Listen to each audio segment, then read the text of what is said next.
டெய்சீஸ் மற்றும் டேண்டேலியன்ஸ் நிறைந்த அமைதியான புல்வெளியில் ஹேசல் என்ற சிறிய முள்ளம்பன்றி வாழ்ந்தார். ஹேசல் கனிவானவர், புத்திசாலி மற்றும் மென்மையான சிறிய முனகளைக் கொண்டிருந்தார். ஆனால் அவளும் மிகவும் வெட்கப்பட்டாள். டோட்ஸ்டூல்களின் கீழ்ப்புத்தகங்களை படித்து அழகான இலைகளை சேகரிக்க அவள் விரும்பினாள்.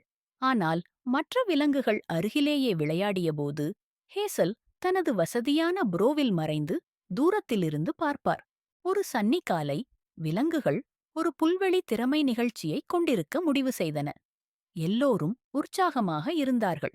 பென்னி பன்னி பெர்ரிகளை ஏமாற்ற முடியும், சாலி அணில் புரட்டல்களைச் செய்ய முடியும், மற்றும் தவளைகளுக்கு கூட ஒரு இசைக்குழு இருந்தது. ஹேசல் தனது பர்ரோவிலிருந்து எட்டிப் பார்த்தாள். அவள் சேர விரும்பினாள். எனக்கு ஒரு திறமை இல்லை, அவள் தனக்குத்தானே கிசுகிசுத்தாள்.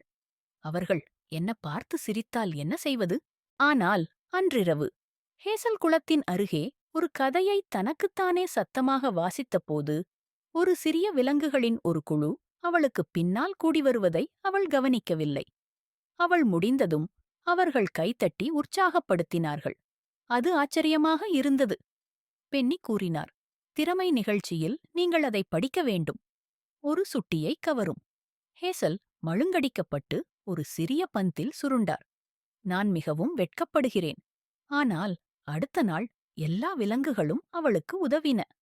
ஆந்தைகள் ஒரு சிறிய கட்டத்தை கட்டின. வாத்துகள் ரீட்ஸிலிருந்து ஒரு திரைச்சீலை செய்தன. தவளைகள் கூட அமைதியாக குரோக் செய்வதாக உறுதியளித்தன.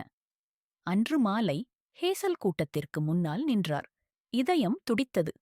அவள் ஆழ்ந்த மூச்சை எடுத்தாள் மற்றும் துணிச்சல் மற்றும் நட்பை பற்றிய ஒரு மந்திரக் கதையை படித்தாள். அவள் முடிந்ததும் எல்லோரும் எழுந்து நின்று உற்சாகப்படுத்தினார்கள். ஹேசல் தனக்கு இருந்த மிகப்பெரிய புன்னகையை சிரித்தார். அப்போதிருந்து ஹேசல் ஒவ்வொரு வாரமும் ஒரு புதிய கதையை படித்தார்.